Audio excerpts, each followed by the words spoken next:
Greetings from Las Vegas and welcome to the EOG Sports Hour. John Kelly with you on a Thursday night. Glad to be representing EOG. The three letters stand for Ion Gaming. EOG.com, a website dedicated to the hearts and minds of sports bettors everywhere. We're headed in the right direction at Ion Gaming. I'm pleased to report a lot of work over the past month or so, and we've got some contests that I'd like to promote right at the top of the show. Boucher, who joined us this past Tuesday, and he'll be back the next Tuesday.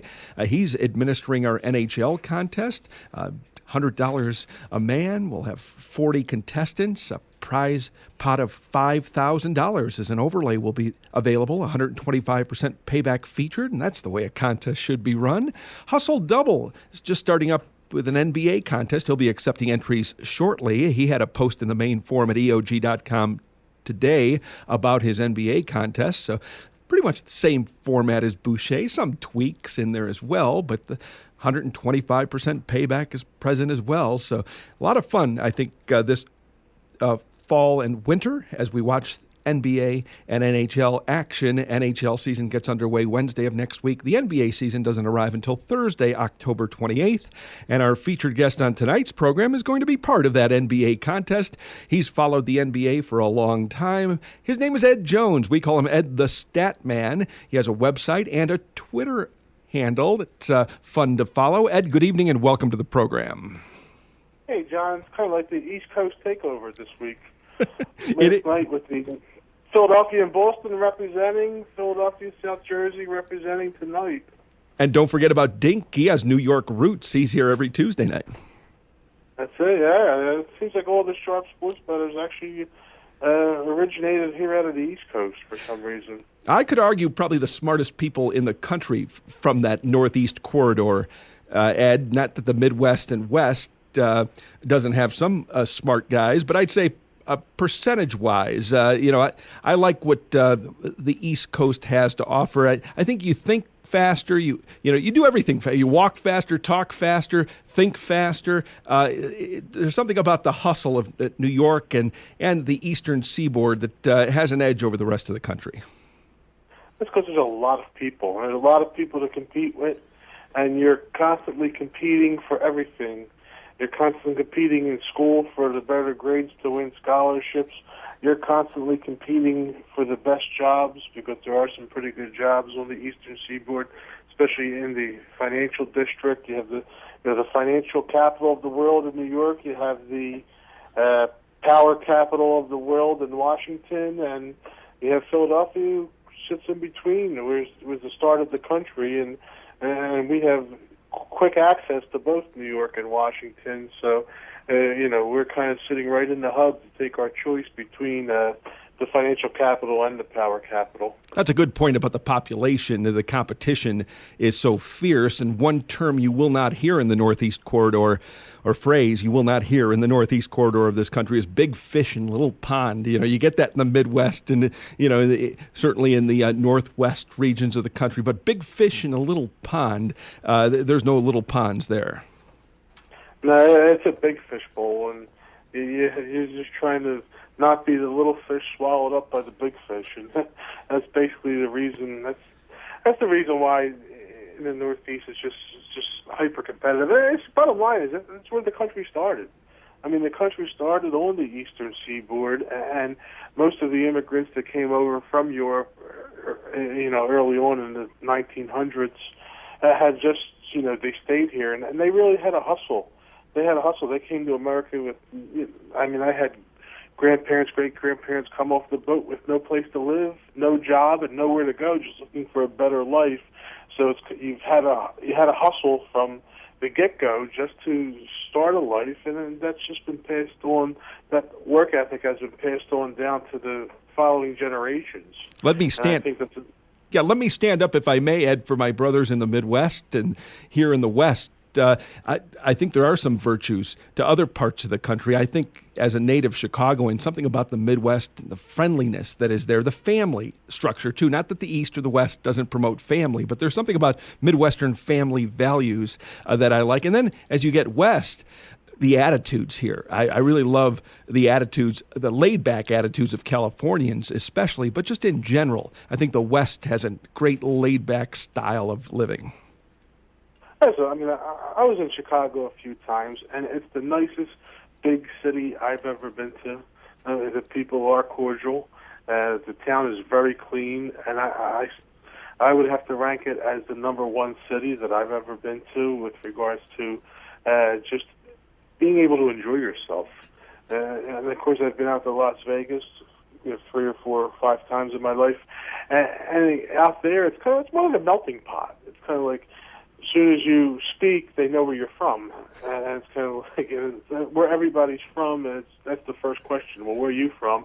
And then once you say your name when you're introducing yourself, they know you're from the Northeast. I usually get, I'm from New York or Philadelphia with my accent. Las Vegas, a great international city, too. People save up their money all year long to come here for 1 week. We get to experience it 52 weeks of the year, and I love the city. I wouldn't want to be anywhere else. About Chicago, Ed, what's tough about that city, and I agree it's a great city, great summer city, though. I would add that condition, because you don't want to be there in November, December, or January. Yeah, my trips there were in the spring and summer, so exactly. And I realized firsthand why they call it the Windy City. After a while, that wind coming off the lake kind of gets annoying when you're walking down the street. You're listening to the EOG Sports Hour. John Kelly with Ed Jones, a.k.a. Ed the Statman. We're going to preview Week 5 in the National Football League. Have pen and paper ready. We'll ask Ed for selections as we did last Thursday. On the program, Chop Chop, 1 win, 1 loss from his 2 documented NFL plays. But according to the website, Ed, you were a winner last Saturday, a winner this past Sunday, and you've done well in both pro and college football, head above water so far. Yeah, last week was the first week, and I really did well in both college football and pro football in the same weekend. I won almost 3 units in college football, a little bit over 2 units in the NFL. And I felt regular season's been very good so far, plus 7.7 units, and in college football about plus 1.9 units. And since I launched the website in June, all sports are now positive, including the losing NFL preseason I'm at about plus 3.4 units overall. And today also, I looks like I'm ahead here too in MLB playoffs. I had the Orioles earlier at plus 109. Now I'm sitting on the Royals at plus 159. And Moustakas just hit a home run as we were coming on air. And now the Royals are up 3-2 going into the bottom of the 11th, looking to close out a Game 1 win here. And a big upset over the Angels. A big upset. Did they have Greg Holland on the hill closing out the 11th, or did they use him earlier in the game? He is warming up right now, and as they start the 11th. And he has been deadly this season for the Kansas City Royals. This is the Royals type of game, too, isn't it? It was 2-2 in the 5th. Now it's 3-2, bottom 11. They like to play these low-scoring contests where their bullpen kicks in and where their speed game is a factor as well. Credit Kansas City for turning back the clock in that respect. And, it might not be a bad strategy moving forward to get speed back in your lineup. What with the steroid era likely behind us, Kansas City, I thought they were I didn't have them today. I didn't play the game, but I thought they were an undervalued commodity heading into the postseason. I like a lot of what they do. They typically don't beat themselves. Solid pitching and strong defense. I thought they were a team that had a shot in the postseason to beat a team like the Angels, Ed, who is really their everyday lineup is the best in baseball, but come postseason, the pitching is so key, and they are really without an ace when you look at that pitching rotation. There's not one member of the Angels' starting pitching staff that scares me. I think in the baseball playoffs, the ace is overrated because you're in 5 and 7 game series, and your ace is going to pitch twice. So there's many teams throughout the history of baseball playoffs that had that starter, a Cy Young Award winner, and it's just you need this to succeed in the baseball playoffs. You need the starting staff up and down the starting staff, and you also need the quality bullpen. And as long as your starters are above average and serviceable and can get you 5 and 6 innings of quality pitching, if you have a quality bullpen, and that's why I like the Royals, because they have the really shut down bullpen. The Orioles are another team that are pretty solid on the back end, and that's why it was with them today. And I also in the National League, I like to watch the Nationals a lot. You have Strasburg, you have Pfister, Gio. You have a quality staff that can come at you every night, and then you also have a solid back-end bullpen. And I think the Nationals are going to be a tough out here in the playoffs, and that's what I look for. And again, in this era now, with not the mashers anymore, it's kind of turned back the clock to the 1980s. You remember those great St. Louis Cardinals teams who really didn't have much power at all, and they used to have them three speed demons at the top of the lineup. And once they got on, they just caused havoc on the bases. With it was Vince Coleman, Ozzie Smith, and Willie McGee. I remember it was always the top three in that lineup, and all those three guys had no power. They were just singles hitters. I'll go back even further, Ed. This might be before your time, but the Oakland A's once had a designated runner by the name of Herb Washington. How about this for a little-known stat? Herb Washington, 33 runs scored, 0 plate appearances. All he would do was get on base, steal, and score. And isn't that the name of the game? Ed, you mentioned aces being overrated in baseball playoffs. One stat that I've always felt is underrated in Major League Baseball: runs scored. Back in the day, we watched, the graphic thrown up when a batter was in the batter's box. So you would see the batting average, home runs, and RBIs. We know today with the sabermetricians out there that those aren't the three most important stats anymore. But still today, I think runs scored is an underrated statistic. Especially today, it's this day and age where runs are at a premium now. So if you're number one and two guys that can get on base and score some runs, you know your team is manufacturing runs because runs are so premium to come by. Baltimore defeated Detroit earlier today, 12-3, as Ed stated. He had the O's as a small dog. It was Tillman and Scherzer, the confirmed starters. It was a close game until the eighth. The O's scored 8 runs in the eighth inning. Our friend Palmtree often talks about that Detroit bullpen. What a mess it is. I think Shawnee Mack used the term cesspool. He was talking about the Oakland Raiders football organization, but a cesspool might describe that Detroit Tigers bullpen right now. Orioles and Tigers wheel back tomorrow to play Game 2 in that ALDS. Chen against Verlander. That game right now is priced as Baltimore $1.10. The total on the game is 7.5. Did you make a play in Game 2, Ed? For the Orioles? Yeah, Orioles or Tigers. They go. I have a 2-unit play on the Orioles for the series.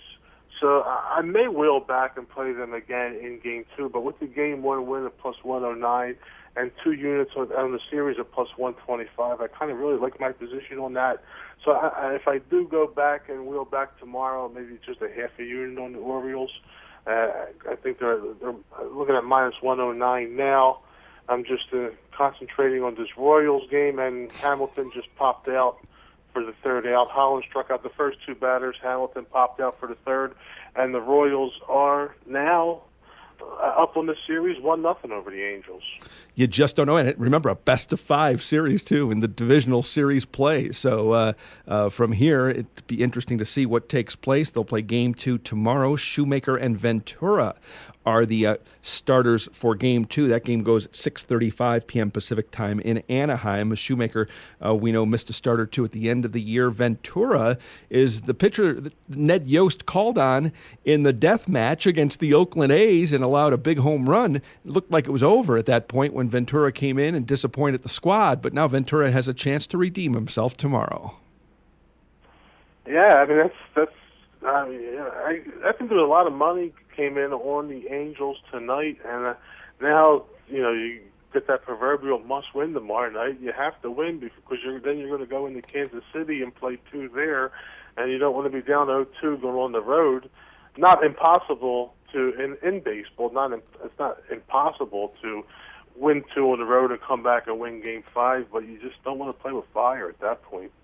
What great baseball action tomorrow! You can just sit back, watch 4 games back to back to back to back. action gets underway early, 9:05 a.m. Pacific time with Baltimore and Detroit. And then at noon, they go Washington, San Francisco, 3:30 Dodgers and St. Louis, and then at 6:35 the Angels and Kansas City Royals. And just as I look at this, Ed, it shows that the early action is in Baltimore and Washington, the greater D.C. area there, and the later action is in the city of Angels, the Dodgers hosting a game with the Angels. So if you're a member of the media, you might be able to make 2 games tomorrow. Yeah, it's funny how the way it's shaping up with the metro areas. San Francisco, Oakland were also in the playoffs, and it's like we got a good chance of seeing. I mean, if I would have to take my pick, I would pick Washington versus Baltimore as the most likely metro area playoff over World Series over the Cardinals versus Royals or the 2 LA teams. I would make Washington versus Baltimore as the number one choice out of those 3. Certainly after Baltimore defeated Detroit, and with the Angels losing today, you have an edge. But I think before the postseason started, I might have said Angels, Dodgers. But here now, with the 2 results already in, I might agree with you now. The edge goes to the O's and the Nats. And about St. Louis and Kansas City, I think I mentioned them before as kind of being sister cities. They're a long ways away, but I think it was in 1985 the last time the Royals were in the postseason. We had that I-70 series, they called it, between the St. Louis Cardinals and the Kansas City Royals, and so that would be interesting to see if those 2 teams were to meet again. But that's probably one. Is that the longest shot? No, I don't think it's the longest shot. Certainly, the Royals as the American League representative would be the biggest price. I guess I think the Cardinals will be tough too because they're the biggest. Actually, they're the biggest. I think they're the biggest dog in the first round against the Dodgers for the series prices. Right. So that might make them. It's either the Cardinals or the Giants. Obviously, I didn't check the future book prices on either one. I'm looking at the series prices now. Dodgers -194. Take back on the Cardinals +169. Giants are only +160, so they're at the top of the National League. I don't remember what the series price was on the Angels and the Royals. I do know the distance between St. Louis, Kansas City, 250 miles. So it's we were saying that while the other cities or the other teams much closer in distance, obviously. I mean, still a drive where you can see where the opposing fans can make the trip. Not that difficult if the series ever happens. Let's step aside and take the first time out of the program. When we return, we'll go from baseball to football. EdTheStatMan is here to preview Week 5 in the National Football League. We'll quickly review what happened tonight. Not much of a game at all at Lambeau Field. The Packers bombed the Vikings up 42-10. We do have a college football game in progress at this hour, and upset brewing at Outson Stadium. We'll fill you in on the details next, here on the EOG Sports Hour.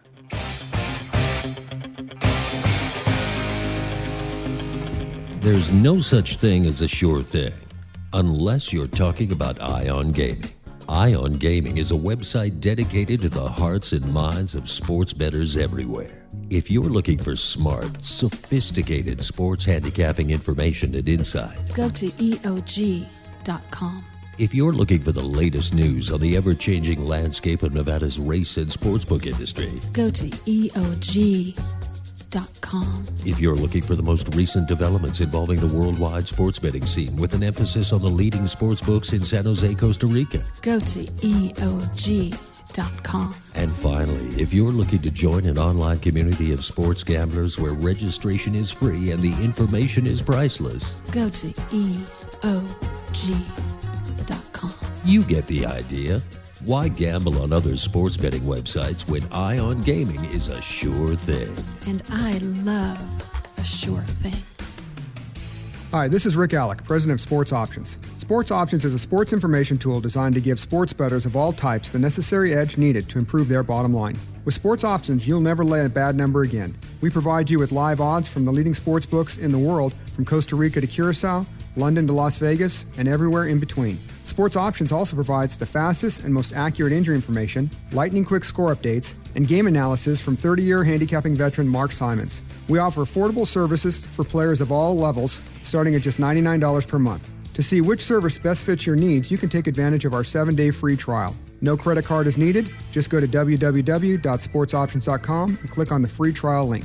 I'm confident you'll be impressed with our product, and you'll find it the most complete and comprehensive on the market. In fact, if you don't like sports options after 30 days, we'll refund you 100% of your subscription costs, no questions asked. Go to sportsoptions.com for all the details or call 702-835-1743, and one of our friendly customer service representatives will be happy to help you. Sports Options, information you can bet on.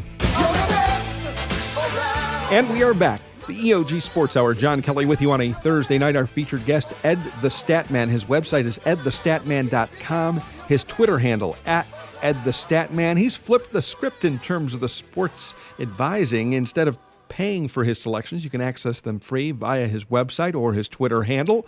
But if you want the analysis behind the selections, well, there's the cost. $19.99 a month. Go to EdTheStatMan.com for all the details. Ed, how's it working out for you thus far?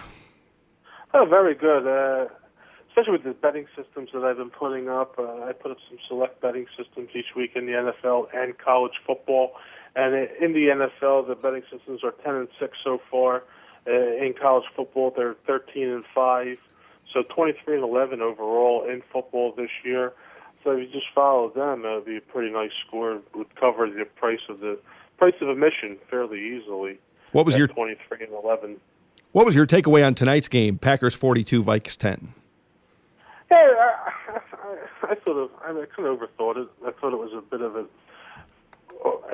difficult handicap. I mean, Minnesota has they've been a sneaky team this year.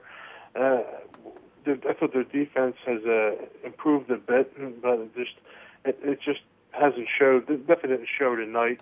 You had the quarterback issue with Bridgewater being declared out at the last minute. But if you looked at Ponder's numbers against Green Bay over his last 3 starts, he played fairly well. It's like he seemed like he only played well against Green Bay instead of the other teams. So I thought that Minnesota, and you really didn't have that far of a trip from Minnesota to Green Bay, so I don't think the short week would have been very difficult for Minnesota to overcome. But once again, Thursday Night Football, another straight blowout. Thursday night college football, a competitive game at Outson Stadium in Eugene, Oregon. The Ducks have tied up the Arizona Wildcats, 24 apiece, midway through the fourth quarter, 8:21 remaining in the game. Oregon just scored to tie that game, so Arizona will be receiving the kickoff. Both Pac-12 teams are a perfect 4-0. Did you have any action on the Ducks Wildcats game? I just had a second half overplay on 37. I had 37 minus 05. I had a unit on the over, and that touchdown just made it 38. So last week I was on the show taking my beatings, and this week 3-0 night, it looks like. That's a Two good dog winners in baseball and the over here in Arizona and Oregon in the second half. It was interesting to watch that total dance this week, wasn't it, Ed, with the Oregon-Arizona game? Our friend Sleepy at IonGaming.com, he was all over it. He thought the original total was low at 70. It was bet up, I think I saw a number as high as 85.5, and then it came down closer to game time. Yeah, I only saw as high as 82. It looks like it closed at about 81.5. But when you see a total of 81.5 and a 10-point first half, it's kind of like screaming at you to bet the over in the second half in that situation. That's an angle I like to use in all sports, Ed. Follow the money, follow the action for the second half, especially if it doesn't go that way in the first half. That's really the key, that it didn't follow the script in the first half, and then you'll get points in the second.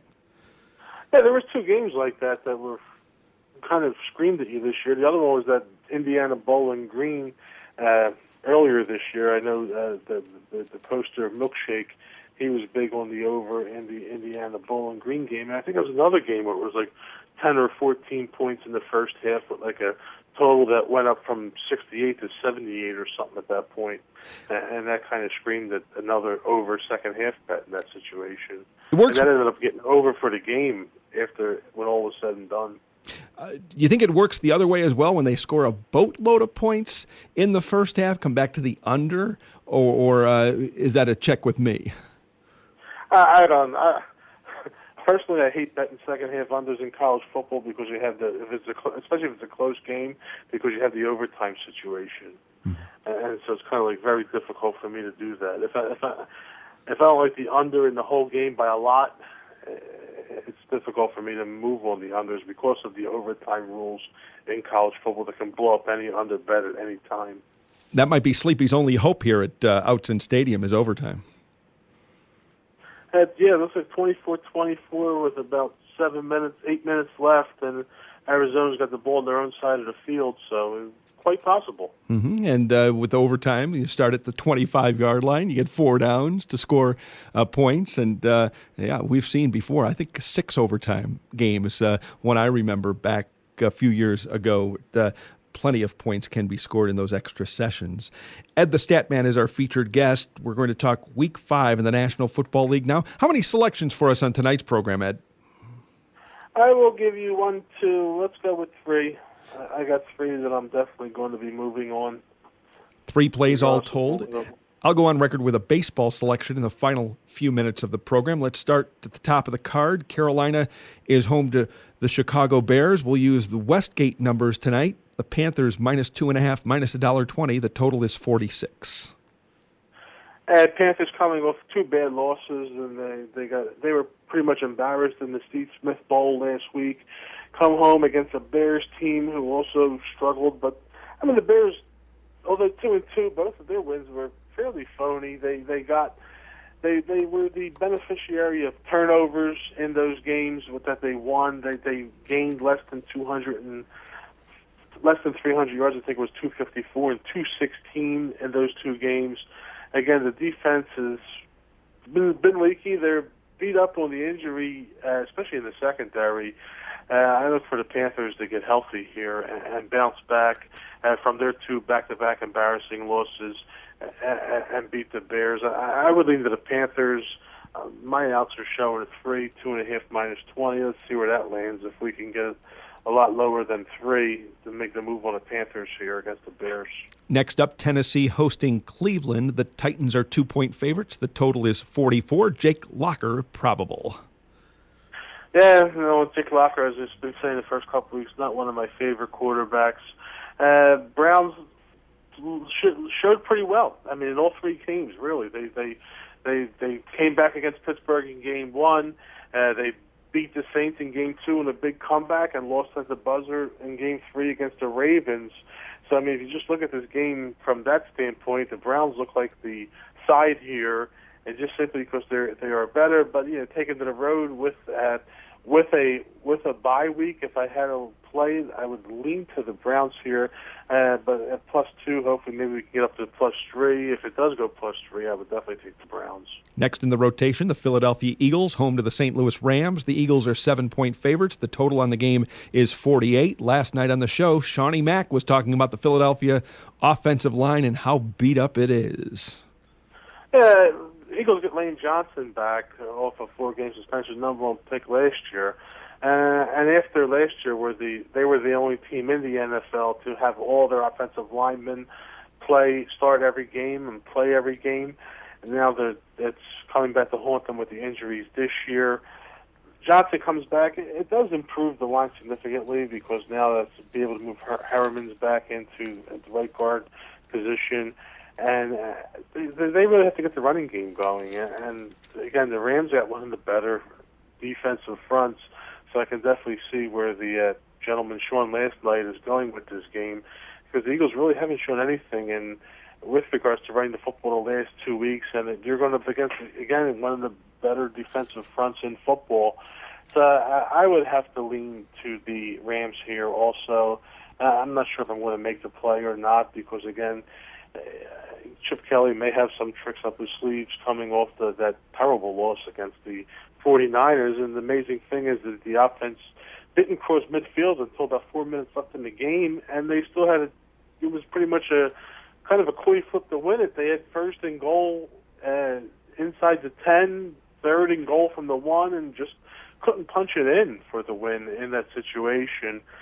So, I mean, difficult. This Eagles team is difficult to handicap, and I'll just sit back on this one maybe and see if the Rams jump out early. Then we just pull out our Eagles second half play again and see what happens. Or live wagering if they get stuck at some point in time. The Eagles have shown an affinity to rally, and that's the beauty of what's offered in the betting marketplace these days, Ed. Don't have to wait anymore. Or I should say, you don't have to make a wager prior to kickoff. You can get involved pretty much at any point in time.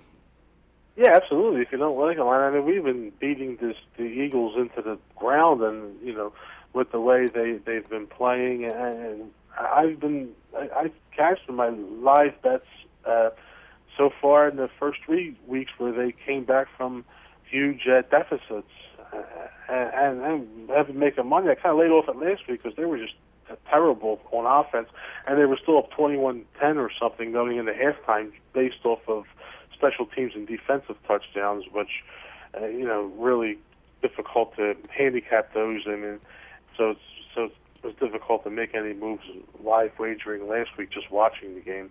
Next in the rotation, a pair of 2-2 teams meet at MetLife Stadium in East Rutherford, New Jersey. The Giants host the Atlanta Falcons. The Giants at Westgate right now, a 4-point favorite. The total is 50.5. We got the good Eli Manning the past couple of weeks. Which Eli shows up Sunday?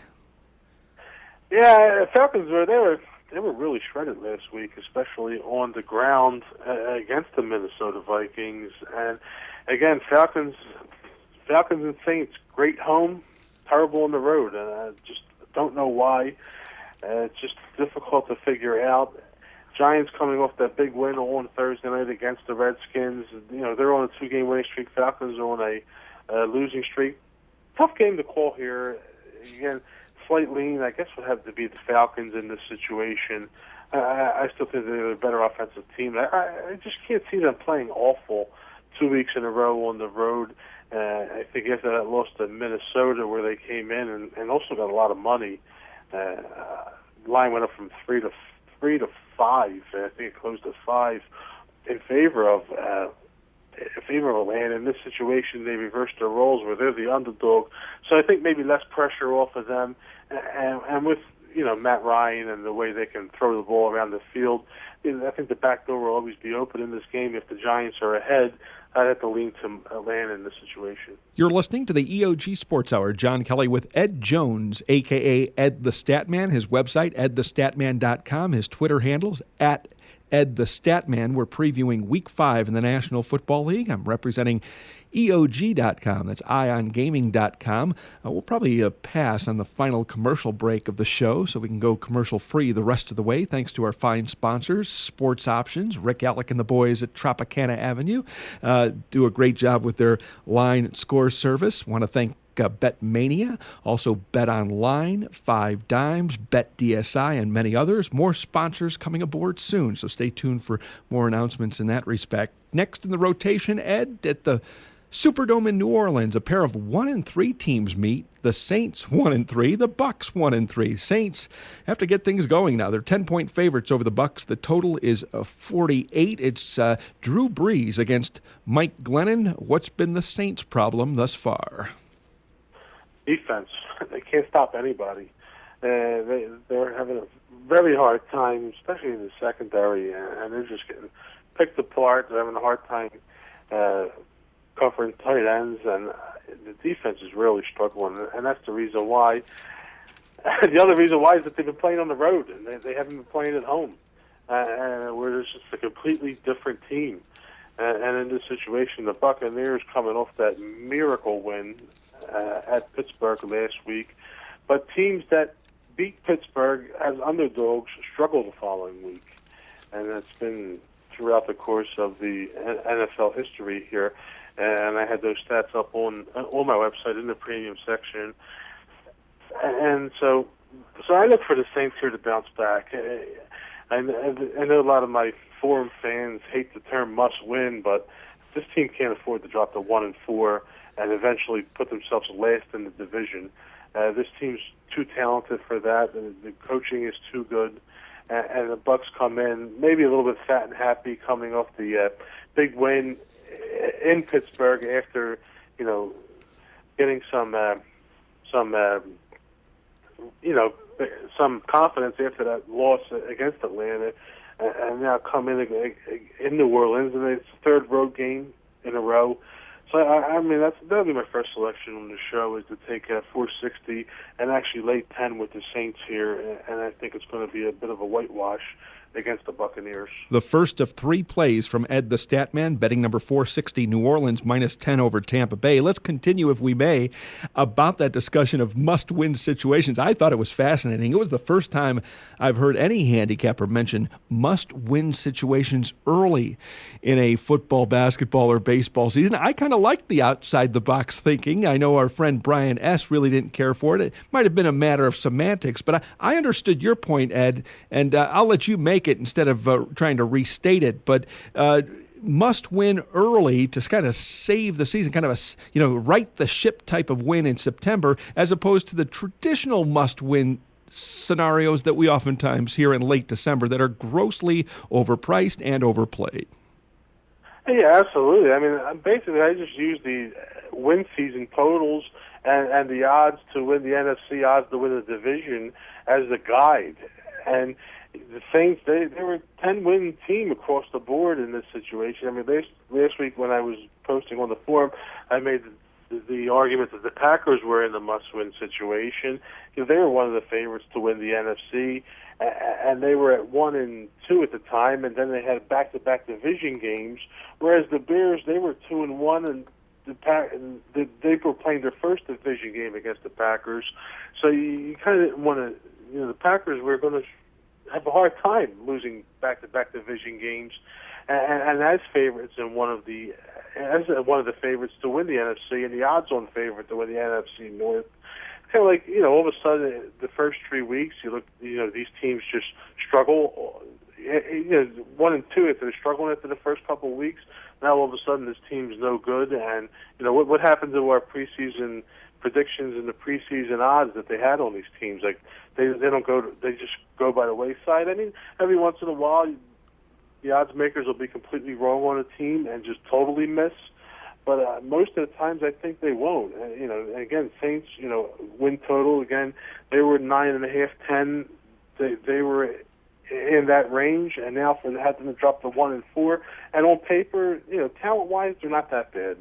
And again, this is the only must-win situation, I guess, the way to quantify it, even though it's more of an art than a science. I really just have to be able to it's more of an art than a science here in this situation to try to quantify these must-win teams. But for me, the Saints are in this situation here, and that's why I don't really have any problem laying the double digits. At AT&T Stadium on Sunday, Steve McLaughlin's favorite team, the Dallas Cowboys, take on the Houston Texans. Both squads come in at 3-1 in the early season. Cowboys are 6.5-point favorites. The total on the game is 46.5. Yeah, man. Again, here's another team that, like, preseason, not much excitement over the Dallas Cowboys, and now after the win against the Saints, now the talking heads have been discussing, what's Dallas' chances of winning the Super Bowl all of a sudden? But not so fast, as they say on the College Game Day show. Texans are the top defense, man. They have a great defense. And again, last week against the Bills, they completely shut them down. They scored on defense. And, look for them to play, again, low-scoring games. And I'd like to see this Cowboys offense go up against this top Texans defense here and see how they can handle them. If I had to make a play in this situation, I would lean to the Texans and the points, because I expect it to be a low-scoring game. I would lean to the Texans and the under. Next up at Ford Field, Detroit, home to Buffalo. The Lions are 7-point favorites. The total in the game at 44. The story in this game for the Buffalo Bills, E.J. Manuel out, Kyle Orton in. How do you assess the change in quarterback? Can you quantify for me the switch from Manuel to Orton? Yeah, just the Bills, that coaching staff's on the hot seat. New ownership's coming in, so they know they have to win this year. Manuel struggled the last couple of weeks, and they're yanking him quickly as they think that Kyle Orton gives them a better chance, the more seasoned NFL quarterback. And he's had some success coming in and rallying teams as a backup. Remember, he played well for the Bears that year, backing up Rex Grossman. But Lions are one of the teams I missed in early on in the season. Their defense has been playing extremely well. And I think one of the posters of the Arturo guy, he was the one that actually said to look out for the Lions to win the NFC North. I think it was a 4-1, and this team has been playing very well. And I would back Detroit here. Buffalo's overrated. They had a couple cute wins, cute story. They got to save their team, but I mean they're regressing to where they need to be. So I would back Detroit here -7. You mentioned Arturo. That's Arturo O'Connor, or Viejo Dinosaur, as he's known across several sports betting forums. I know him pretty well, though I didn't know this fact about Arturo O'Connor. He related it to us in the main forum at EOG.com. The book Grande, very well-respected book. I think it might be by invitation only. Grande, offshore, was named after Arturo O'Connor, already a big guy, and they called the offshore sports book Grande. Next up, Indianapolis, home to Baltimore. Colts are 3.5-point favorites. The total on the game is 48.5. I think this is the game of the day. This is such an evenly matched game everywhere. Everywhere I look at it, with the Colts and the Ravens, and I'm just going to have to pass this one. I really have no handicap. This is going to be one of these coin flip games where anything can happen and either side can come out at the end. Pittsburgh on the road against Jacksonville. Sorry, Jags, 0-4 on the season. Pittsburgh a 6-point favorite. The total is 47. Are you brave enough to jump in on the home dog? If you look at the Jags lines the first 4 weeks, the lines came down from the opener all 4 weeks, and it's like, so if you equate that to money, I mean, I don't think it's always because of the money, but if you equate that to the money, then the money has been coming in on the Jags in the first 4 weeks, and they're 0-4, and last week was the closest they've got to the spread at San Diego. But I mean, they look formidable. Again, Blake Bortles is okay. Is okay. He's going to be okay, I think. But they just don't have enough talent at this point, and I'm not going nowhere near Jacksonville. I'm not going to lay 6 on the road with Pittsburgh. They're probably one of the worst non-divisional road faves in football. Just 21-42 against the spread in that situation. So I'm definitely not backing Pittsburgh, but I'm not going to touch the Jaguars either. Denver is playing host to Arizona. The Broncos are 7.5-point favorites. The total is 46. I'm seeing reports where Carson Palmer is now doubtful. Yeah, latest I read was he may suit up as the backup to Drew Stanton. As much as I want to see the Broncos lose, since I have a pretty big play on the under and their win total, I don't think it's going to happen here.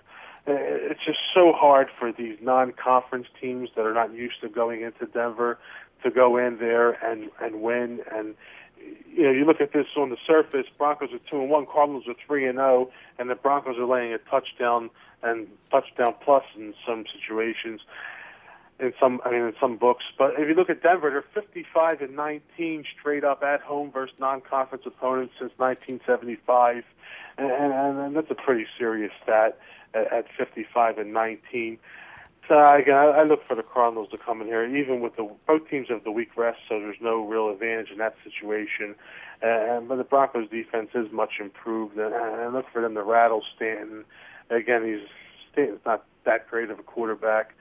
And so, if in a tease situation, I think I'd probably tease the Broncos in this situation and tease them down to 1.5 or 1, and I think that would be a very decent play. He's Ed Jones. I'm John Kelly. You're listening to the EOG Sports Hour. Ed has a website, EdTheStatMan.com. Go there for more sports betting information. Next up at the new Levi's Stadium in Santa Clara, California, 2-2 Niners take on the 2-2 Chiefs. San Francisco, a 6-point favorite. The total is 44. What do you make of the San Francisco 49ers' early season troubles and the talk surrounding head coach Jim Harbaugh?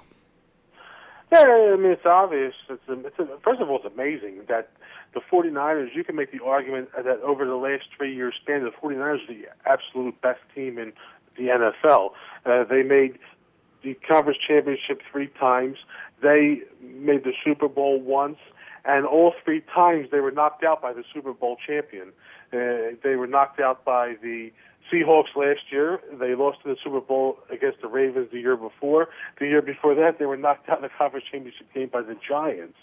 So, I mean, if you put all three of those seasons together, they could have probably been the best team in football, because no other team in football can make that argument that they were knocked out by the Super Bowl champ every year in the playoffs, in the conference, in a minimum the conference finals.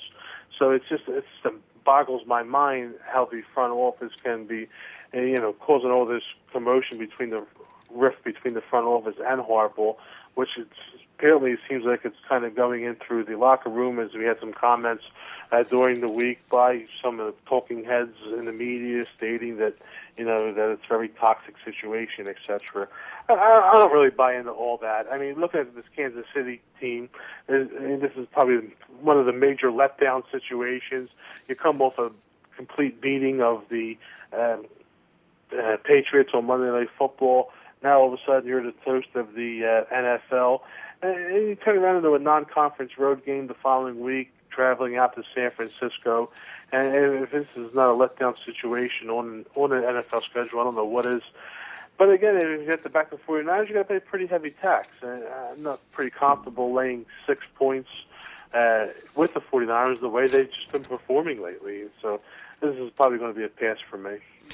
Seems like a lot of passes on the card thus far. We got you on record with one play, the New Orleans Saints -10 over Tampa Bay, but you told us two more are still to come? Yeah, going prime time this week. Oh, Sunday night, Monday night. We'll stay tuned for those. One more game to talk about before we get to those two marquee matchups on NBC and ESPN. San Diego home to the New York Jets, Qualcomm Stadium, the site. Chargers 6.5-point favorites. The total is 43.5. The Chargers 3-1. The Jets 1-3. Chargers are good. They're very good. The only loss is a 1-point loss to the Cardinals, and I kind of expected them. I wanted to see that game last week against Jacksonville, because that was typically a situation where they would usually let down against a lower level team and play to their level, but they came out to take care of business, and I think they're the surprise of the early NFL season at 3-1. The Jets come here and really they're a bit of a mess. Crowds calling for Michael Vick to replace Geno Smith. We'll still wait and see if that happens. Geno Smith still scheduled to be the starting quarterback. I'm a little bit concerned about this game. I'm kind of concerned. The line looked like it opened at 7 and it came off of 7 to 6.5. That's a pretty decent move when you always come off to 7, especially come off to 7 or come off to 3. So I kind of look at that game further, and this is kind of like I would say this is the season for the Jets here. They're in last place in the AFC East, and again, I mean, hate to quantify this as a must-win because I don't really think it is, but I mean, this is a situation where they have to save the season, and if Ryan doesn't win this one, it could be a long season, and it could be it for Rex Ryan in New York. Sunday night football at Gillette Stadium in Foxborough. The New England Patriots host the Cincinnati Bengals. The 3-0 Bengals coming off a bye. The Patriots 2-2 coming off a loss. Cincinnati on the road, a 1-point favorite. The total is 46. What's your play here? Yeah, 2 weeks ago we talked about playing New England off a loss constantly, and again 18-3 against the spread as dogs off a straight-up loss. Bill Belichick, he just cashes tickets. He's 21-4 against the spread as underdogs off a straight-up loss and allowing 24 or more points in his career.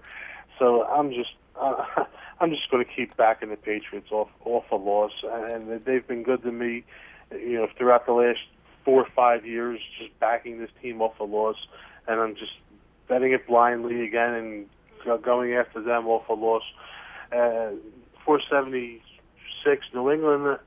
I got plus 1.5 in this situation against Cincinnati, and that's going to be my second selection. Second play, New England as a dog against Cincinnati, a small dog, albeit. Do you fear that you're not getting the same Tom Brady that you got in the last decade or so? He's really strong. But I don't think it maybe not be Tom Brady. I think it's just the offense. They do not have the weapons that they had previously, and I think that's the issue. The receivers really, they thought that Amendola would take the Wes Welker spot, and he really hasn't, and he hasn't performed to that capabilities. And this Dobson kid was supposed to be, he looked like he had some potential here to kind of gel, and then they kind of benched him for the past couple of weeks for insubordination or something. And the running game's kind of non-existent with Ridley and Vereen, and really don't have that stud running back that they had in the past. So I think it's more of the weapons that are the issue. And finally, Monday Night Football, Seattle on the road in our nation's capital to play the Washington Redskins. The current price at Westgate shows the Seahawks 7-point favorites, the total 45.5. Yeah, I'm actually back on Washington here, +7. Reasoning behind that is that home dogs off a home loss blowout have been very good throughout the history of the NFL. And again, this situation, not only do we have that, but we also have the Redskins coming off of, they have extra rest here to prepare for this game. And Seattle, we talked about this a couple of weeks ago, they're a different team away from home, and every time they play away from home, they kind of play these low-scoring games where they struggle to put points on the board and struggle to really blow teams out. So I think the 7's pretty heavy, and I'm going to take Washington here in this situation, 478 Washington plus this 7. So 3 plays from Ed the Statman. Earlier he liked New Orleans -10. He told us he has New England +1.5 in pocket. We'll grade him on the show against the Westgate numbers. New England +1 over Cincinnati. And on Monday night, the Washington Redskins +7 over the Seattle Seahawks. Ed, the website, EdTheStatMan.com. What will they find there when visitors check in? Well, I got betting systems up, and I also have some betting trends in the NFL up right now. I'll be putting up some college football trends tomorrow for this weekend, and some quality betting systems that I like to use in my handicapping. Again, it's not all just blindly following systems and trends. I mean, you have to put your own work into it also. And like I said, I like to look at historical form, current form, and also all the variables and intangibles when handicapping a game. And it looks like number 2 just went down in college football. Arizona got the win here, 31-24 over Oregon. The big story of the night, Arizona defeats Oregon 31-24. College football, you got to love it. There was money late in the marketplace, by the way, for Arizona. Late in the betting cycle, that number was driven down to about 21. I think I saw Oregon 21-point favorites, and could have taken 9 or 10-1 on the money line with the Arizona Wildcats to pull that upset straight up. So the Pac-12 football, it's fascinating, and Oregon likely now playing catch-up in this championship hunt. You've got to make the top 4 these days. If this was last year, they'd probably be out of the picture, making the top 2. But the top 4, now they'll have to win out and hope the Pac-12 is held in high regard by that selection committee that'll tell us who plays in the semifinals in early January. They'll make that decision in December. Before we leave you, a quick selection from yours truly. I'm going to trust Steven Strasburg against the San Francisco Giants. I don't care for Jake Peavy. I know he has playoff experience, and Strasburg doesn't, but I'm going to turn the favorite into the underdog. I'll ask Washington to win by 2 or more runs. It'll be a crazy atmosphere, I think, in D.C. Giants coming off that win over the Bucks a couple of days ago, but I'll trust the Nationals to make their playoff debut here in 2014. A winning one. Strasburg to come up big, shut down the Giants lineup. I know it's a game with a total of just 6.5 runs, so it's a little dangerous laying a 1.5, but I turn a $1.80 favorite into plus $1.20 by taking the Nats to win by 2 or more runs. That'll wrap up our fast-moving program. For Ed the Statman, I'm John Kelly. Thanks for listening to the EOG Sports Hour. Our conversation continues at EOG.com. And don't forget our 2 contests coming up, an NHL contest and an NBA contest. The NHL contest administered by EOG contributor Boucher and our friend Hustle Double, 27-year-old sports gambler from Texas, is handling the NBA action. We'll talk more about that on tomorrow night's program. You've been listening to the EOG Sports Hour. Our conversation continues at EOG.com.